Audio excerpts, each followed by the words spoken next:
Magandang gabi sa ating lahat. Naritong ating weather update. Malakas pa rin ang amihan at naapektuhan ang malaking bahagi po ng Luzon kasama po ang Metro Manila. At yung shear line ay naapektuhan ang eastern section ng Southern Luzon at ng Visayas. Kaya ngayong araw makakaasa pa rin tayo ng mga maulap na kalangitan na may mga pagbulan sa Cagayan Valley, Cordillera, Aurora, Quezon, din po sa Bicol Region at sa Eastern Visayas. Kasalukuyan, wala po tayo namomonitor na low pressure area o bagyo sa loob ng Philippine Area of Responsibility at ganun din po sa may dagat Pasipiko. At sa magiging ilagay na panahon bukas, patuloy pa rin ang epekto ng amihan sa malaking bahagi po ng Luzon. Kaya magiging maulap ang papurin na may tsansa ng mga may hinang pagulan sa Cagayan Valley, Cordillera, Aurora at Quezon. At dahil naman sa epekto ng shear line, magiging maulap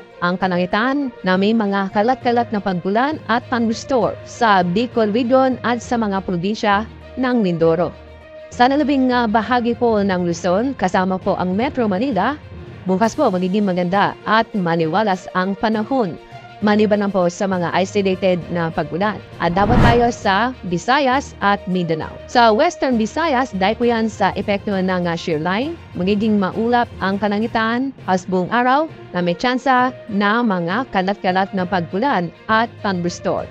Samantala, ang nalabi pong bahagi po ng Kabisayaan at kasama na rin po ang buong Mindanao ay nakikita niyo po magiging maganda at maliwalas na panahon kung sana halos buong araw ay makakaranas po ng bahagyang maulap ang kalangitan. Pero may tsansa pa rin po ng mga biglaan o sandaling pagbulan dahil sa thunderstorm. At dahil sa malakas na amihan, may naasahan pa rin tayong matataas na alon. Kaya ngayong araw, nag-issue po tayo ng gale warning number 3. Ang mga lugar po na sila ng gale warning number 3 ay sa Batanes, Ilocos Norte, Ilocos Sur, Cagayan kasama ang Babuyang Islands, Aurora, Northern Quezon kasama ang Pulilo Island, Northern at Eastern Coast ng Catanduanes, Eastern Coast ng Albay, Eastern Coast ng Sorsogon, Northern Samar at Eastern Samar. Kaya mga kababayan po natin sa mga nabanggit na lugar, huwag muna pumalaot sa mga lugar nito dahil may naasam pa rin tayong matataas na alon. Sa ating 3-day weather club, mayroon pa ring epekto ng amihan doon lang po sa malaking bahagi po ng Luzon.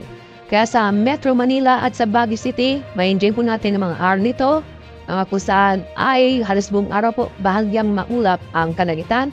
Pero may tsansa pa rin po ng mga isolated na mahinang pugulan.